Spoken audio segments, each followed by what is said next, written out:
힘들었던 순간 많았죠. 그때부터 불행하게 느껴졌던 것 같아요. 아, 나 이런 거 할 사람이 아닌데. 그러니까 제가 하고 있는 일에 단 한순간에 의미를 싹 잃어버린 순간이었어요. 답은 그냥 겪는 거라는 생각이 들어요. 그런데 중요한 거는 지나가요. 더 놀라운 건 아무 일도 아니에요. 지나고 보면.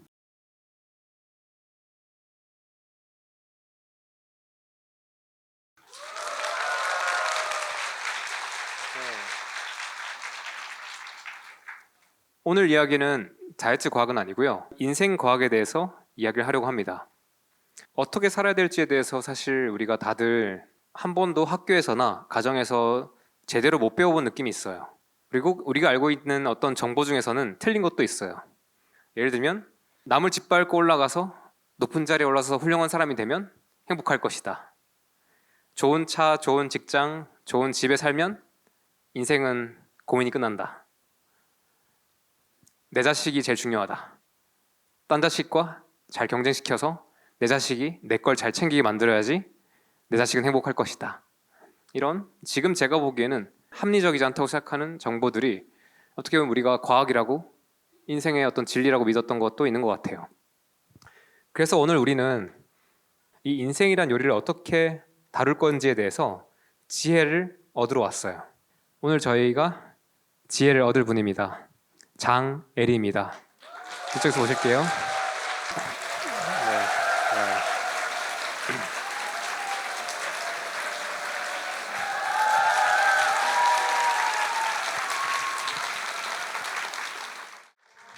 아, 고맙습니다. 정말 이런 날이 왔습니다, 여러분. 아마 제가 혹시라도 여러분한테 도움 될 수 있는 얘기들이 나왔으면 좋겠습니다. 끝까지 함께 해주세요. 첫 번째 1막입니다. 인생 시나리오. 에림께서 집밥 콘텐츠를 찍을 때 되게 자주 말씀해 주시는 게 인생이라는 게 하나하나의 어떤 시나리오다. 각자만의 자신의 이야기를 쓰는 거다. 이런 말을 많이 하시는데요. 한번 우리 에림님의 이야기를 들으면서 에림께서는 어떤 인생 시나리오를 써오고 계시고 우리가 이 인생이라는 것을 어떻게 볼지에 대해서 여쭤보려고 합니다. 그래서 일단은 제가 에림한테 첫 번째로 여쭤보고 싶은 건데요. 지금까지 60년 정도 살아오셨는데 어머니의 인생에서 가장 중요했던 순간 세 가지를 꼽는다면 어떤 게 있을까요? 어저께 이거 질문지 보다가 그냥 덮은 게 이거거든요. 왜냐하면 뭐 세 가지 기억나는데 저렇게 기억나는 게 별로 없어요. 그런데 하나는 생각나요. 제가 저희 남편을 처음 만났던 그 순간은 정확하게 기억이 나요. 왜냐하면 불이 확 튀었었거든요. 엘리베이터에서 내릴 때 불꽃이 탁 튀어서 그 순간에는 정말 영혼의 사인이다라고 느낀 그 순간은 기억이 나고, 그리고 또 하나가 있다면 이제 어머니 돌아가시는 순간, 돌아가셔서 장례를 치를 때 장례가 내가 생각했던 그런 장례가 아니고 저는 막 혼절하고 그럴 줄 알았거든요. 근데 너무 기쁘게 장례를 치르는 저를 보면서 이렇게 돌아가시면 이렇게 장례를 치르는구나. 그래서 그 두 가지가 기억이 납니다. 마지막 한 가지 더요. 한 가지는 제가 하나를 굳이 꼽자면 제가 길을 걷다가 이거는 꼭 얘기를 해줘야겠다. 이거는 이 사람한테 꼭 고맙다는 말을 전해야겠다. 그렇지 않으면 나 좀 비겁하다, 후회할 것 같다. 한순간에 돌아서서 제가 스타벅스 들어가서 최겸님한테 편지를 쓴 순간이에요. 그래서 그때 편지 첫 구절이 뭐라고 쓰기 시작했냐면은 왜 동그라미 그린 얼굴, 무심코 동그라미 노래 있죠. 보고 싶은 마음은 호수만 한데, 그런 노래 있었잖아요. 그거를 제가 썼던 것 같아. 그러면서 내가 겸님한테 전하고 싶은 그 감사한 마음은 정말 호수와 같다. 근데 이렇게 표현할 길이 없다. 이런 얘기로 시작을 했었던 것 같아요. 그래서 정말 감사하고, 이 편지를 읽힐지 안 읽힐지 모르지만 제가 정말 건강하게 해주셨다. 그리고 이 건강하게 해준 거는 예를 들면 어떤 다이어트의 툴이나 이런 걸 딱 받은 게 아니라 평생 할 수 있는 것들을 제대로 된 습관을 주셨다. 그런 얘기들을 썼던 것 같아요. 그래서 정말 그 잊지 못할 그 순간이었던 것 같아요. 가던 길을 돌아서서 제가 스타벅스에 들어갔던 순간이 있었습니다. 고맙습니다. 모르시는 분들을 위해서 저희가 어떻게 연결되었는지에 대해서 간단하게 설명 부탁드릴게요. 우연히 살이 너무 많이 쪄서 진짜 다이어트를 마지막이라고 생각하고 한 다이어트에서 우연히 알고리즘으로 뜬 게 최견님 그 간헐적 단식이라는 거였고, 그래서 그걸 통해서 제가 실천을 했고, 하고 너무 감사해서 그 감사한 마음을 전한 게 연결이 돼서 지금 이 자리에 여러분하고 같이 있는 거예요. 그런데 그 너무 놀라운 거는 제가 그랬던 것처럼 똑같이 저랑 그런 인연이 된 분이 너무 많은 거예요. 지금 제가 저 앞에 계신 그 영숙 씨를 보고 갑자기 생각나는데, 저분은 제 스무디 모임에 1회 때 할 때 오셨는데 그때 그러시는 거예요. 발발발발발발 떨면서 나는 에리님 덕에 병원에 누워 있다가 영상이 떴는데 그걸 보고 나도 저번처럼 할 수 있을까 해서 17kg를 빼고 그리고 나서 너무 건강해져서 너무 감사함을 전하려고 저 스무디 모임에 이제 왔는데, 스무디 모임에 와서 보니까 에리님이 그쪽에서 뭐 영어를 가르친다 소리를 듣고 자기 남편한테 얘기를 하니까 남편이 그 건물을 뒤져서 거기 영어학원이 하나 있다. 여기를 빨리 가서 네가 등록을 해라. 그래서 등록을 하셔가지고 정말 아이엠어 보이 다 잊어버렸잖아요 우리. 그렇게 시작을 해서 지금 너무나 열심히 하고 잘하시고, 그래서 지금 완전 에이스로 저랑 일주일에 2번씩 매일 만나서 같이 공부를 하시는 분인데, 저분이 그래서 내가 우리가 다이어트 때문에 만난 줄 알았더니 영어 때문에 만났다. 어머, 그랬더니 이 눈빛이 바뀌고 너무나 하루 종일 수험생보다 더 열심히 하니까 남편이 그 숙제하라고 설거지를 대신해주고 그리고 주말 부부인데 너 공부하라고 일찍 돌아가지고 그렇게 해서 어머 우리 자기야 우리 자기랑 나랑 영어 때문에 만난 이거다. 그런데 엊그제 그러더라고요. 제가 그 카톨릭 스튜디오에서 그 인터뷰 영상 찍은 게 있거든요. 그거를 이제 저분이 보시고 한 번은 그러시는 거예요. 자기 시댁이 캐톨릭 집안인데 이래저래 해서 자기가 결혼하면서부터 이렇게 별로 좋은 본보기가 아니어서 시댁이 그래서 그냥 안 다녔노라고. 그런데 너무 가고 싶다고 자기도 입교하고 싶다고. 그래서 제가 엄마 딸 데모를 하기로 했거든요. 그래서 우리가 이것 때문에 우리가 만났구나. 앞으로 모르겠어요. 그래서 내가 자기랑 나랑 부모 자식 간이 되려고 이렇게 만났구나. 그렇게 해서 저희 저분 남편하고 남편이 너무 고마워하시고 우리 영숙이를 대학교 때 처음 만날 때 영숙이로 돌려줬다고. 그래서 제가 받았던 그런 그 겸님한테 대한 은혜를 이렇게 요즘에 다른 사람들한테 너무 듣게 되면서 이게 무슨 묘한 신비다 싶어요. 갑자기 든 생각인데요. 오늘 그 뭔가 배우자에 의해서 여기 딸려온 남편분들이 좀 보이는 것 같습니다. 혹시 손을 들어봐 주시겠습니까? 네. 와.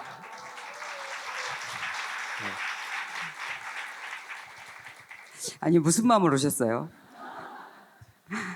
이게 저도 이 일을 하면서 저희 오늘 남편 딸려오신 남편분이 있어요. 진짜 나 꼭 가야 돼, 나 꼭 가야 돼 해갖고 온 건데 정말 쉽지 않죠. 나를 가는데 발목만 안 잡아도 사실 감사한 거거든요. 뭔데 거기를 그냥 쟁일 가고 게다가 돈까지 내고 가냐. 그런데 같이 와주셨다는 건 정말 사랑하시는 거거나 너무 무섭거나. 예린님 예전에 그 주방에서 일을 하셨잖아요. 그때 사진인데 그때 어떻게 이런 이제 음식 관련 일을 했고 어떤 시간이었는지 여쭤볼 수 있을까요? 저는 음식을 하는 걸 너무 좋아했었던 게 초등학교 5학년 때인가 우리 실과라는 과목이 있었어요.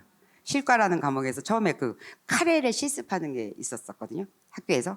그래갖고 그 카레를 당근을 자르고 감자를 자르고 그 오뚜기 카레를 개서 이렇게 끓이는 거를 보고 제가 충격을 받았어요. 정말 충격을 받았어요. 그래갖고 그때 집에를 어떻게 왔는지 몰라요. 집에서 막 신발을 벗고 그때부터 매일 제가 부엌에서 막 맨날 감자 깎고 카레를 막 하고, 그리고 지금 생각해 보니까 내 영혼에 딱 사인이 왔었던 거였었죠. 그러다가 제가 이제 그 중고등학교 다닐 때 그 과목 중에서 수학을 잘했어요. 그래서 수학 문제를 잘 풀었던 거예요. 수학을 잘했던 게 아니라.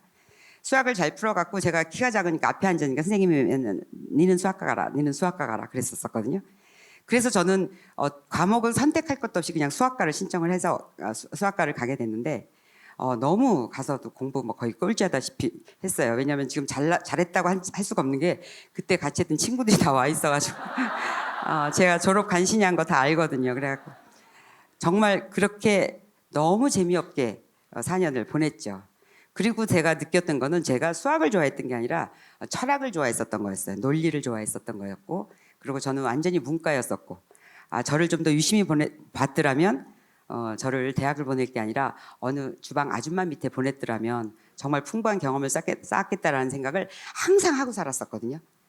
그러다가 저희 딸이 바이올린을 해갖고 그 바이올린 할 때 엄마들이 이제 가서 이렇게 같이 모여 있을 때 그때 이제 그 간식을 하는 거예요. 근데 그 간식 40개를 계속 어디 가서 주문을 해오는데 너무 그게 하고 싶은 거예요. 그 간식이. 그래서 그거 용기를 내서 말하지. 그 김밥 내가 싸면 안 되냐? 이렇게 된 거죠. 그랬더니 뭐 그러라 하죠. 그래서 그냥 간식을 싸들기 시작을 하다가 하루는 그 바이올린 캠프를 갔어요. 캠프를 갔는데 그 2박 3일인가 뭐 그래서 엄마들도 같이 몇 명 쫓아가서 같이 하는 건데 제가 근데 차에 까뜩 혼자 음식을 싣고 간 거예요. 샐러드거리, 안주거리, 후라이빵, 식용유, 전 부쳐 먹고 그다음에 술 이런 거 다 챙겨가지고 차에 까뜩 그걸 싣고 기회가 되면 해야지. 왜냐면은 거기는 음식이 다 세팅돼 있고 끼니 되면 먹는데 거기다 대고 또 내 걸 꺼내서 그렇게 한다는 건 사실 되게 무례한 일이죠. 그랬는데 저녁 때 첫날 저녁인가 다 누워서 있다가 한 분이 이제 남편 욕을 시작을 한 거예요. 뭐 살아야 되냐 말아야 되냐는데 옆에 분이 벌떡 일어나더니 술 땡긴다 그러더라고요. 그래서 내가 잠깐만 있어봐. 그래서 내가 가서 그때 이제 식용유랑 후라이팬 넣고 막 전을 부치고 막 샐러드를 하고 했더니 나보고 완전히 제정신이. 근데 그때 그게 이제 사람들이 그럼 언니가 우리 그 오케스트라 간식을 해라. 이래서 정말 너무 설레는 마음으로 그걸 너무 즐겁게 했던 것 같아요. 그래서 그 오케스트라 간식을 하려고 하다 보니까 제가 이제 샐러드를 이제 구하고 그러는데 그 샐러드를 제가 잘 몰라요. 상추밖에 몰랐는데 제 친구 중에 아주 요리를 잘하는 요리 선생님이 있었는데 걔가 그때 호텔에서 요리를 배우고 있었다가 야 과천에 그 특수 야채랑 그렇게 허브 같은 거 하는 농장이 있다더라. 얘가 조선호텔인가 히트로텔에서 그때 요리를 배우면서 한번 찾아보자 그래갖고 걔랑 같이 그 농장을 찾았어요. 그래서 그 농장에 갔더니 농장에서 이제 그거를 이제 팔기 시작을 하는데 아시아나 뭐 대한항공 이렇게 나가는 야채들이라 특수 야채들이 많고 막 너무 좋았는데 그걸 하나씩 파는 게 아니잖아요. 봉지씩 파는 거였었어요. 그래서 그 봉지를 종류별로 다 사갖고 와서 집에서 그거를 했더니 막 양이 어마어마하게 많은 거예요. 그래서 그거를 이제 제가 이제 사람들한테 문자를 돌리기 시작했어요. 야, 오늘 샐러드 했는데 너 안 필요하냐? 샐러드 했는데 안 필요하냐? 그렇게 해서 그렇게 문자를 돌리기 시작한 게 이제 문자가 한 400명이 된 거예요. 그 400명이 되는 그 샐러드를 내가 아침마다 오늘은 무슨 샐러드 이렇게 하다 보니까 쟤 왔네요. 나랑 야채 찾았던 그거를 이제 문자로 하다가 문자비가 그때 당시 30만 원씩 40만 원씩 나가면서 그런데 애들이 학교 갔다 오면 집에 들어올 수가 없는 거예요. 아줌마들이 막 가득 그 샐러드를 찾으러 와서 그래서 그러고 막 마룻바닥이 막 청소하기가 너무 힘들어서 야 집 밖으로 나가자 가게를 얻자 이렇게 해서 나간 게 그 에리부엌이에요. 그래서 샐러드를 나가서 에리부엌을 하다가 보니까 이제 반찬이라는 게 없었죠. 뭐 그랬더니 사람들이 야 콩장 좀 해주면 안 되냐? 밥 되는 거 좀 해주면 안 되냐? 잡채 좀 해주면 안 되냐? 그래서 그럴까 하다가 그게 이제 반찬 가게가 된 거예요. 그래서 그 반찬 가게에서 10년을 그렇게 한 게 된 거죠. 근데 너무 힘들었는데 힘든지 하나도 모르고 그때 다 손가락이 휘어진 거죠. 그런데 하나 통증도 모를 정도로 정말 지금 생각하면 행복하게 지냈다고 이제 얘기를 하는데 그때 저를 본 남편이 너무 행복해 보이지 않아서 그때 헤어질 위기를 많이 맞았었어요. 오늘 안 왔으면 제가 그때 정말 행복했다고 했을 텐데 저쪽에서 노려보고 있네.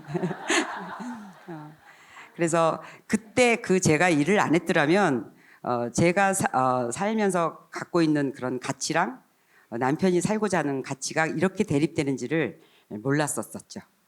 저희 남편은 그때 증권회사를 다니고 있었고 이 사람은 내가 잘 되면 잘 되는 대로 못 되면 못 되는 대로 같이 비닐하우스라도 쫓아와서 그렇게 살 수 있는 여자를 원했고 저는 어떻게든지 비닐하우스를 안 가게 길을 쓰는 그런 사람이었기 때문에 왜 저러나 둘이 되게 진짜 계속 살아야 되나를 정말 심각하게 고민하고 그 당시에 제가 집을 나간 게 그때였어요.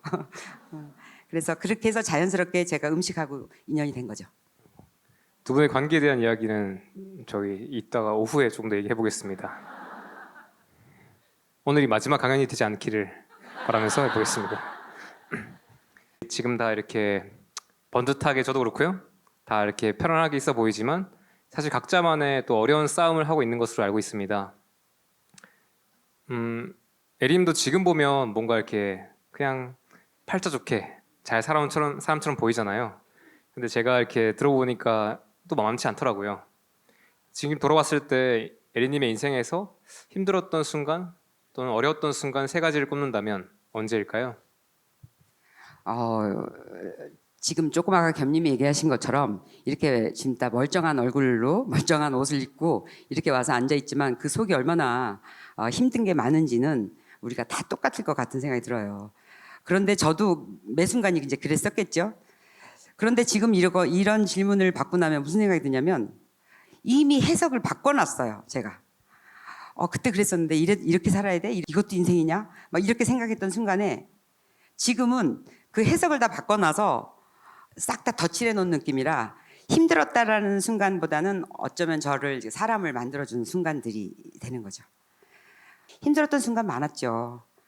힘들었던 순간은 진짜 안 살려고 집을 나간 적이었을 때 그때 같이 했었던 친구가 또 저기 앉아 있네요. 야, 같이 이거 살아야 나갔다고요? 돼. 같이 나갔다고요? 그때 내가 그때 집 나갔던 순간에 그 시간을 그 내용을 다 알고 같이 했었던 가서 그 친구 앞에서 대성통곡하고 그랬었던 그런 친구들이 지금 다 있어서 지금 어서 개수작을 못해요. 그래서 아마 저 친구들이 나를 봤을 때 그래서 더 오히려 좋다고 느껴질 거예요. 그래서 이랬는데 그랬는데 인생이 마침표가 아니라 콤마로 계속 이어지고 있고 제가 나이가 들어서 참 좋다고 맨날 겸이한테 얘기해요. 겸님한테 내가 만약에 40대 50대 계속 질풍노도이면 물론 그것도 그 가치가 있겠지만 어찌 보면은 조금 더 경험을 하고 그다음에 여러분이 지금 갖고 있는 갈등들 똑같이 겪고 그리고 지금은 해석이라는 걸 다른 눈으로 해서 그 모든 순간이 지금의 나다라는 생각을 해서 힘들었던 순간들은 지금 딱히 몇 개를 찝는 거는 기억이 나질 않고 그리고 놀라운 거는 그 힘들었던 순간이 진짜 잊혀지잖아요. 그럼 정말 내용이 기억이 안 나요. 지어내야 돼. 옛날에는 무슨 얘기를 하고 시어머니가 나한테 섭섭했던 얘기를 하기 시작하면은 반나절을 시켜도 해요. 계속 테이프 돌아가듯이. 근데 기억이 안 나요. 나 그게 은총이라고 생각이 들고 그래서 그 세 가지는 별로 의미가 없다고 생각해요. 그럼 혹시나 지금 이제 어려운 상황에 있는 분들한테 줄 수 있는 메시지나 지혜가 있다면 뭘까요? 이런 자리에 오면 답을 듣고 좀 더 지혜로워지고 싶은 혹시 그런 기대를 갖고 오잖아요. 그런데 제가 저 생각을 하면서 무슨 좋은 말을 해드릴까 생각을 해보면 답은 그냥 겪는 거라는 생각이 들어요. 그냥 나는 저 사람 얘기를 듣고 해석을 달리하는 눈을 하나 갖고 있을 수는 있지만 그 일이 없어지지는 않는 것 같아요. 그리고 그 일이 겪어져야 나이 먹는 게 의미가 있는 거라 어떤 고등학교 졸업식 그 교장 선생님 그 축사가 그거였다 그러더라고요. 여러분이 자식의 인생을 대신 살아주려 하지 말아라. 대신 죽어줄 수는 있다. 근데 대신 살아줄 수는 없다. 근데 저는 그때 그 말을 지금 요새 너무 느껴요. 저렇게 살아왔던 그런데 좋게 보이는 그런 모델을 볼 수는 있지만 그 순간에 내가 어떤 팁을 준다고 그래도 그게 아무 도움이 안 되고 그런데 중요한 거는 지나가요. 지나가고 더 놀라운 건 아무 일도 아니에요. 지나고 보면. 근데 모든 일이 그런 거라 이것도 그런 일이겠다. 그리고 내가 좋아하는 어떤 에리님도 똑같이 겪었다더라. 그런데 지나가더라. 심지어 기억도 안 나더라.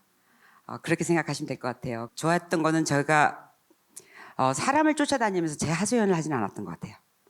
사람을 안 만났던 것 같아요. 제 친구 만나서 얘기를 처음 그때 한번 해봤고 그리고 나서 저는 이제 가출을 하고 혼자 이제 수도원으로 들어갔죠. 거기서 혼자 생각을 많이 해서 여러 가지를 생각했었던 것 같고요. 그리고 그때 제가 저를 굉장히 슬프게 했던 그 뭐였나 지금 생각해 보면은 서러움이었었어요. 서러움. 내가 내 가치를 인정받지 못한다라는 이제 그런 생각. 그게 뭐였냐면 그때 제가 이제 반찬 가게를 하고 여러 가지를 할 때 사람들이 제가 대단해 보였나 봐요. 왜냐하면 이런 거 할 사람이 아니다. 그랬어요. 저보고 이런 거 할 사람이 아니다. 근데 그 소리가 그때 딱 제가 그 수준이었기 때문에 저도 그렇게 동감을 했어요. 나 이런 거 할 사람 아니구나. 그때부터 불행하게 느껴졌던 것 같아요. 나 이런 거 할 사람이 아닌데, 그러니까 제가 하고 있는 일에 단 한순간에 의미를 싹 잃어버린 순간이었어요. 그래서 그때 좀 더 나은 일, 아니면 이런 일, 그런 거에 내가 가치를 구분하는 딱 그 수준이었기 때문에 그 일을 겪었고, 그 일을 겪고 나서 제가 느꼈던 거는 나한테 그 일이 빠지면 나한테 내 삶에 의미가 없구나를 알았어요. 제가 수도원에 가갖고 이제 거기서 진짜 그 수도자처럼 똑같이 거기서 그 혼자 그 피정의 방에서 생활을 하는데,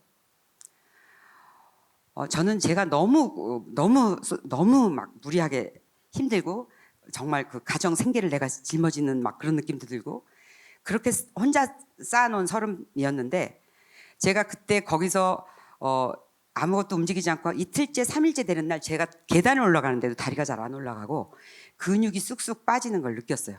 그리고 숨을 헉헉거리고. 그래서 내가 어쩌면 이 노동이 나를 여지껏 살렸구나, 그런 생각이 이제 그때 들기 시작했던 거였어요. 그렇다면 나를 과연 편안하게 나를 쉬게 했으면 내가 정말 행복할 사람이었나?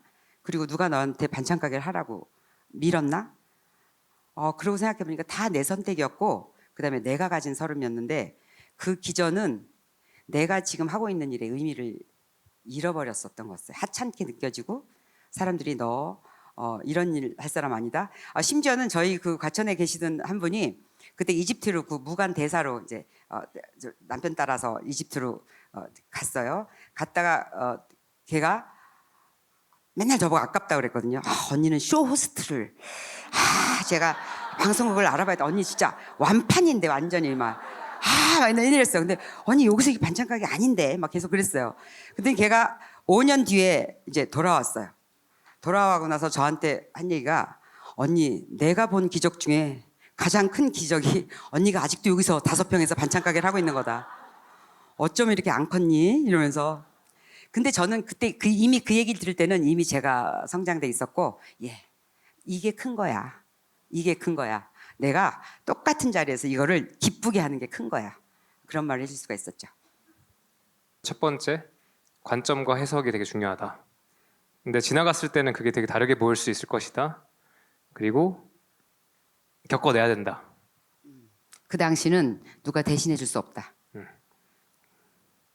그리고 남한테 뒷담을 하거나 하소연하는 거는 과하게 하지 말고 조금 혼자서 그런 것들을 돌아보고 침묵하는 시간들이 꼭 필요하다. 이렇게 볼 수 있겠죠? 제일 중요한 것들은 그런 것 같아요. 무슨 일이 생기면 시선이 상대방으로 가 있거든요. 너 때문에, 네가, 너만 아니었더라면. 그런데 그게 이제 시각이 나한테 돌아오게 하는 게 그게 혼자 있는 거죠. 누군가한테 얘기를 할 때는 그 상대방 얘기를 해야 될 거 아니야. 그죠? 근데 혼자 생각을 할 때는 내가 왜 그러지? 내가 왜 이렇게 슬펐지? 내가 왜 이렇게 막 처참하게 느꼈을까? 그렇게 생각을 하면서 생각이 들었던 거라, 생각의 방향이 밖에서 내 안으로 들어왔던 그 순간이었던 것 같아요.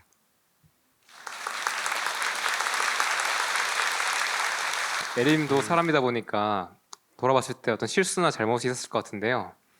뭐 공개 가능한 선에서 지금 돌아봤을 때 조금 후회되는 결정이나 행동이 있다면 어떤 거였나요? 후회되는 결정이 지금 생각해보면 아까하고 똑같은 맥락인데, 이게 해석이 다 달리 써 있기 때문에 그때 그랬기 때문에 내가 이렇게 된 거라, 후회되는 거는 진짜 없어요. 후회되는 건 없고, 그다음에 그게 이게 이렇게 되려고 이렇게 됐구나. 사람들이 저한테 와서 이런저런 얘기를 많이 하거든요. 이렇게 힘들고 저렇게 힘들고. 근데 저는 속으로 쾌재를 불러요. 제가 바뀌겠구나. 저한테도 우리 그 스승님이 그랬어요. 재앙으로 느끼는 게 걔가 천사였구나를 알아보기 시작하면 제가 바뀌는 거죠. 그래서 만나지는 일들이고, 그래서 겪게 되는 일들이라고 생각을 되기 때문에 후회되는 순간은 사실은 없어요. 없고, 그리고 여러분들도 시각이 바꾸는 그게 무슨 말인지 이제 알아갈 거라고 생각이 들어요. 지금 돌아봤을 때 인생에서 즐거웠던 순간, 좋았던 순간은 언제인가요?